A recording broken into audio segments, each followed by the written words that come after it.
Yo, what is up, my beautiful people? We are back with another video, and this one is by request. As you can see, I have the two heavy hitters, the Titans in the handheld PC Windows space, and I think this is actually the first time I've ever done an actual versus head-to-head between these two devices. But you know, today upon request we are going to be doing a performance test between these two devices to see which one really comes out on top. Now specifically, we are going to be connecting these to an eGPU. That was the request, to see if there's any difference. Now I never thought there would be a difference, and we're going to see in this test if there is. Both Z1 Extreme, and if we're connected to an eGPU, the eGPU is going to be doing the graphical heavy lifting, so I'm not sure if there's going to be a difference. But anyway, we're going to run some benchmarks, we're going to run some tests and see which one comes out on top. We are in Black Myth Wukong. We are at 1080p or 1200p, low settings, FSR is on, frame generation, super resolution set to 65. We are at 30 watts on both of these, as you can see, 30 watts on the ROG Ally X and 30 watts on the Lenovo Legion Go. I got accused of faking the results in a previous video.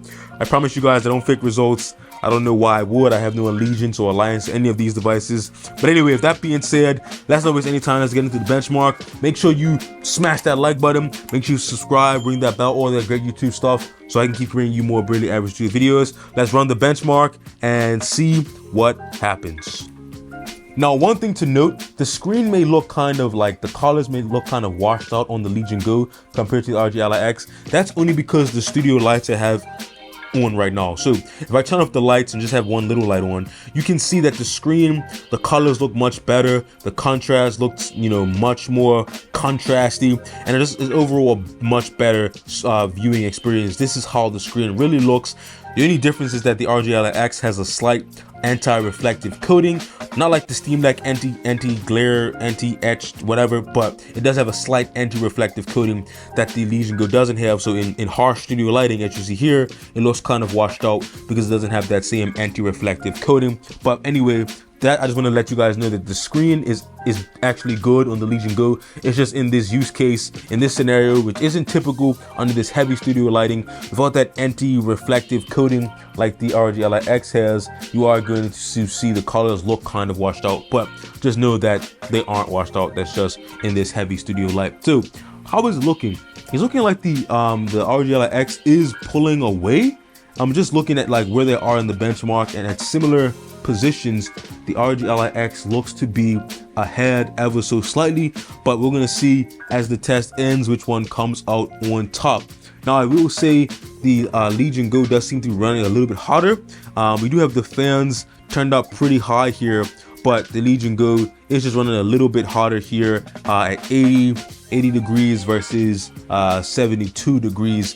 But we all know the Ally X does have that new cooling system just to make up for the SD card debacle, but it is cooler. That is one thing to note. So let's see, it's coming down to the final stretch here in the benchmark, and let's see which one is going to take this first round. Leave a comment down below which one you think is going to win, and you can definitely, you know, claim your victory as the oracle for your prediction. Let's see, last couple frames here, which one is going to come out on top. It looks like the ROG Ally X is finished 67 FPS, and the Legion Go got 60. So still respectable. A maximum of 71, minimum of 52. Maximum on the ROG Ally X of 77, minimum of 56. And as you can see, it did score lower, and that's kind of surprising because in this case, that's about a little bit over, that's about maybe 12% difference. But I promise you, I'm not like cheating the benchmark or anything like that, as you can see here. But the graph does look pretty good. Look at that graph, not many like spikes or dips. So the frame rate didn't really dip too much. You check out the ROG Ally X, similar story here, no real dips or spikes, maybe one little tiny little dip there, but not much. But the ROG Ally X definitely did win this test, but it's not over. This is only the first round. We're gonna run some benchmarks with the eGPU and see if it makes a difference between which one is connected to an eGPU. And yeah, I don't know what's gonna happen because I never tried both of these with an eGPU side by side. So let's connect to the eGPU and let's see which one is better suited for eGPU gaming. And maybe, maybe if you want to, be docked, one could be better for you, and that's something that you want to consider. So let's get into the eGPU benchmarks. But I will say all these benchmarks are kind of making me hungry.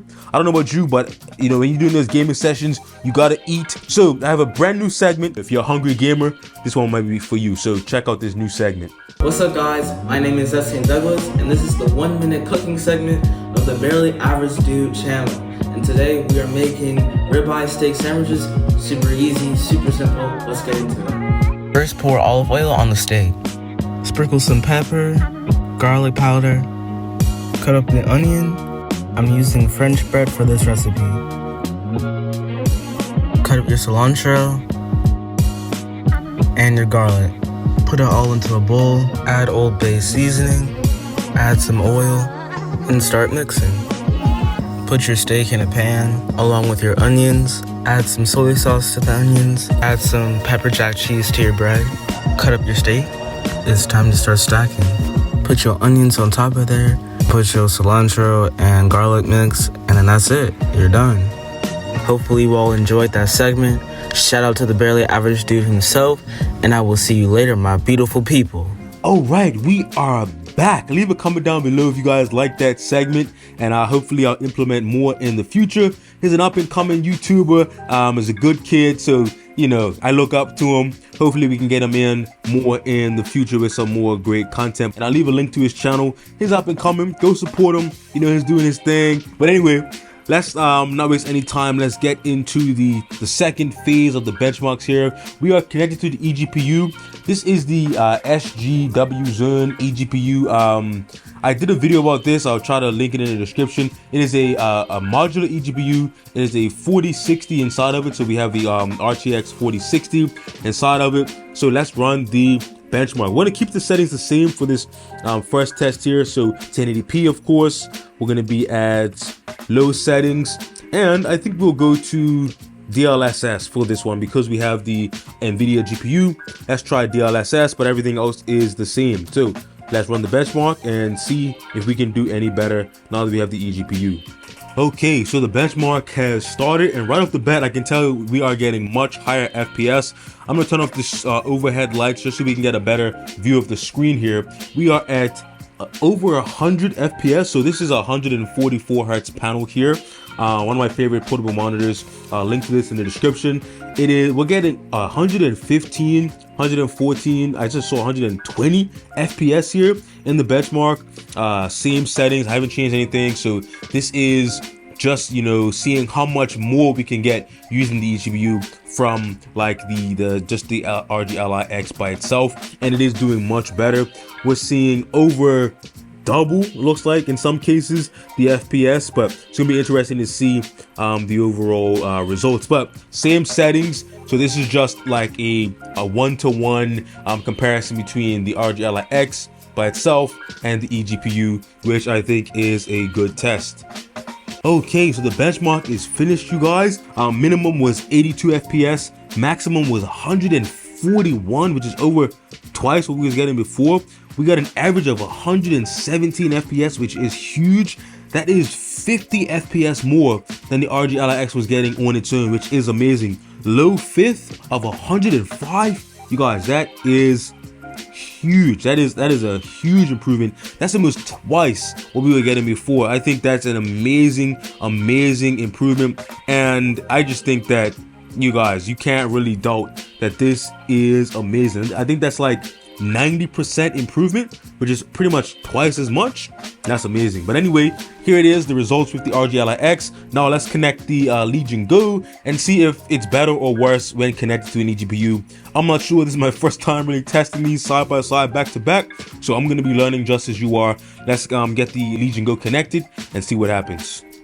Okay, so now we have the Legion Go connected to the eGPU, and we're going to run the same settings. So we're at 1080p low settings. We do have DLSS on this time, just so we can utilize that NVIDIA GPU. So let's run the benchmark and see if there's any difference between using the Legion Go or the ROG Ally X connected to an eGPU.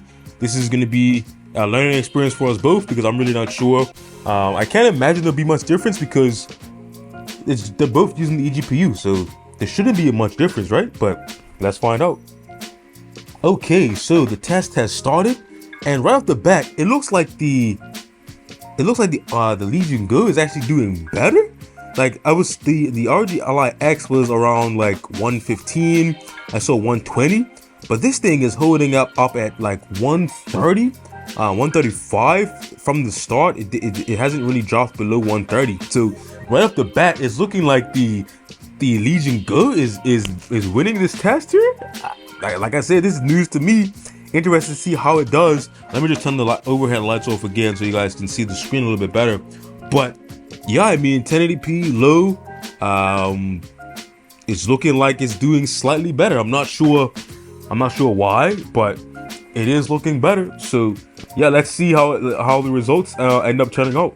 All right, you guys, you've seen it here. You've seen it here first. I mean, I'm surprised. We got 137, which is 20 FPS more than the 117 we got on the ROG Ally X. I'm really not sure like what happened. We had the same settings, much higher minimum. We have a much higher low fifth at 129. It's crazy because the low fifth is higher than the average on the ROG Ally X. I'm really really surprised by what happened here, you guys. That is surprising. I'm gonna run the test one more time just to confirm, and then I'll get you guys out of here and I'll let you know what my findings are.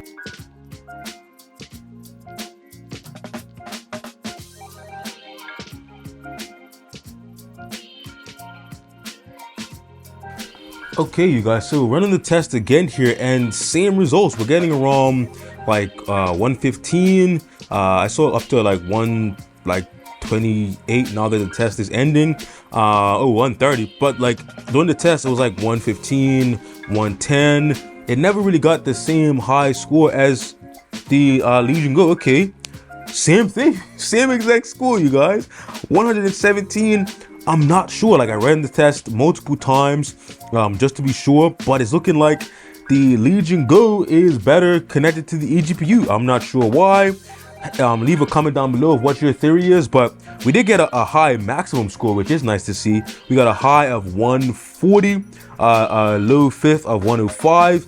So I mean, this is a great score, but as you saw, the Legion Go just did much better. We got 137 as opposed to 117. So yeah, it's looking like the ROG Ally X is better by itself, and the Legion Go is better connected to the eGPU.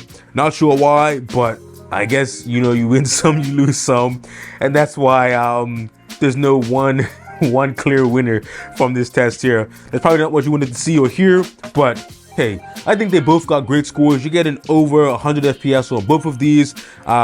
They still couldn't max out this 144 Hz display at 1080p low settings. So, you're gonna have a pretty similar experience on both of these. Over 100 FPS is still good, but as the results show, ROG Ally X is getting 117.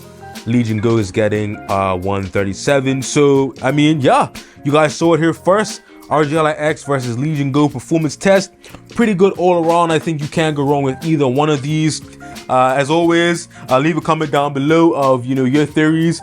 Which one are you claiming as the winner in this test? Do you want more eGPU performance, or do you want more handheld performance? Let me know in the comments down below. And as always, make sure you like, subscribe, ring that bell, all that great YouTube stuff. And I'll catch you guys in the next one. I mean, it was a good test. We put these two heavy hitters side by side, and I guess it's a tie because we got 1-1. So anyway, I'll catch you guys in the next one. Peace.